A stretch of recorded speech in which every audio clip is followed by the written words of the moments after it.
ये सिर्फ एक वार्षिक उत्सव नहीं था, ये बच्चों की आवाज थी, ये सपनों की उड़ान थी और ये था स्पंदन 2026 डुंडलोद पब्लिक स्कूल झुंझुनू से।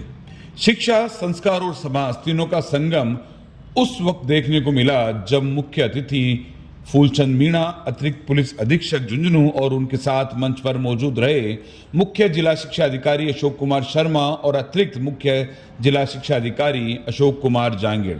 स्वच्छ भारत का सपना, एक भारत श्रेष्ठ भारत की सोच, नारी सशक्तिकरण की ताकत और सोशल मीडिया के सच झूठ को उजागर करती प्रस्तुतियां और हर प्रस्तुतियां तालियों से नहीं सोच से जुड़ी हुई थी। और सभी तरह से हमने देखा इनका अनुशासन, एकता, एकरूपता, अध्ययन और इनका बच्चों के द्वारा किए जाने वाले जो ये कार्यक्रम हैं, सांस्कृतिक पाठ्यक्रम के साथ साथ जो अन्य कार्यक्रम होते हैं, सभी तरह के ये सिखाए जा रहे हैं।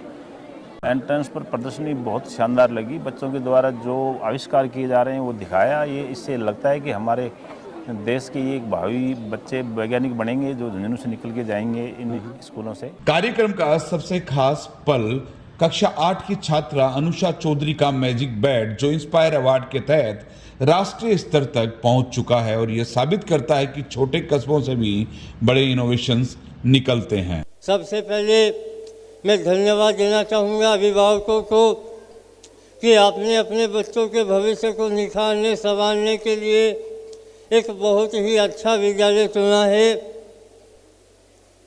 विद्यालय अच्छा वो होता है जहाँ पे ऑल राउंड डेवलपमेंट, बच्चों के सर्वांगीण विकास का प्रयास होता है।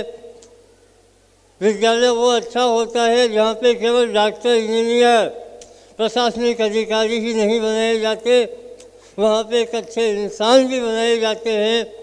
और मैं दावे के साथ कहता हूँ, ये कार्यक्रम देख करके कह रहा हूँ, कार्यक्रमों में जो प्रस्तुतियाँ रही उन प्रस्तुतियों की थीम देख करके कह रहा हूँ कि निश्चित रूप से यहाँ पे जो बच्चे अध्ययन कर रहे हैं वो भविष्य में जाकर के डॉक्टर, इंजीनियर, प्रशासनिक अधिकारी तो बनेंगे ही बनेंगे, एक अच्छे इंसान भी बनेंगे।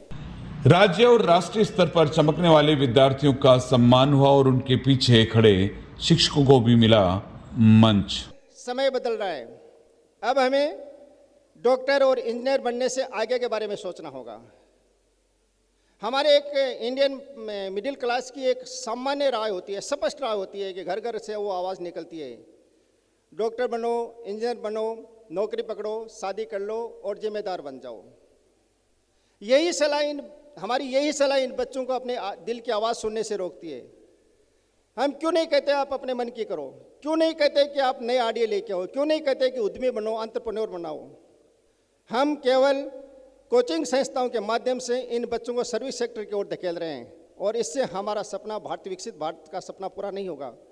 भारत विकसित भारत का सपना होगा, हम इनको फ्री छोड़ेंगे, हम इनको जोखिम लेने के लिए तैयार करेंगे, इनको उद्यमी बनाने के लिए प्रेरित करेंगे, तब जाके हमारा विकसित भारत का सपना पूरा होगा।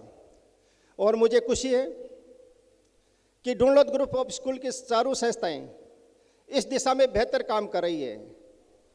हम हर लेवल पे, चाहे वो एकेडमिक हो, चाहे नॉन एकेडमिक हो, चाहे एक्टिविटीज़ हो, चाहे वैल्यूज हो, चाहे पर्सनल डेवलपमेंट हो, इसके माध्यम से इन बच्चों को बेहतर काम करें ताकि, और इसका उदाहरण देके इस संस्थाओं के निकले हुए बच्चे न केवल नेशनल लेवल पे बल्कि विदेशों में भी अपनी प्रतिभा का लोहा मना रहे हैं। और इसी का परिणाम है, इसी का प्रमाण है कि दूसरे बाहर के देश भी आज डुंडलोद ग्रुप ऑफ स्कूल्स वहाँ ब्रांच खोलने के लिए हमारे से मांग करते हैं कि सर आप ये हमारे देशों में स्कूल की ब्रांच खोलिए। प्राचार्य डॉक्टर सतवीर सिंह का संदेश साफ था कि घर और स्कूल दोनों मिलकर ही बेहतर भविष्य गढ़ सकते हैं। स्पंदन 2026 एक कार्यक्रम नहीं, एक सोच, एक जिम्मेदारी और एक उज्जवल कल की झलक है।